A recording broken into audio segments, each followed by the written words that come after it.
Hey guys, so this week, week 4, discussion board 4, explain and discuss the mass media institution and its influence on society. What important trends influence human behavior on both a positive and negative level? As social workers, what should we be concerned about in reference to mass media and its influence on human behavior? So, our book tells us that the mass media institution is the primary institution for managing the flow of information, images, and ideas among all members of society. It serves as entertainment role for society. It influences how we understand ourselves and the world. It is the engine of globalization, giving people worldwide immediate access to other cultures and other markets. Rapid advances in the electronic communication technology have taken place since the 1950s and have resulted in widespread access to multiple forms of mass communication. Old media was things such as newspapers, magazines, books, radio, television, and film. The new media would fall under internet, digital television and radio, smartphones, and video games. Electronic media now will allow two-way as well as one-way communication. They can store and manipulate vast amounts of information.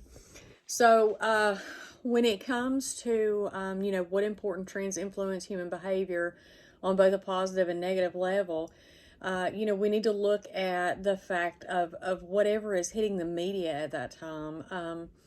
Because they do mass communicate that. That hits the internet, that hits the radio, that hits the television. And, a lot of people will say, the world is so much worse today than it was 20 years ago. And one of the things that we have to look at is it really? Is it really, are there really more things going on now than what was going on 20 years ago?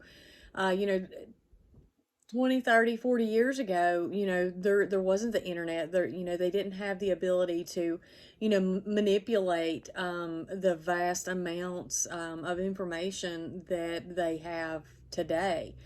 Um, we didn't have Facebook and Instagram and Snapchat and, a lot of those platforms we didn't have.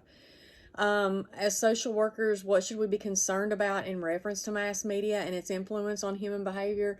So we need to be concerned, first and foremost, with mental health.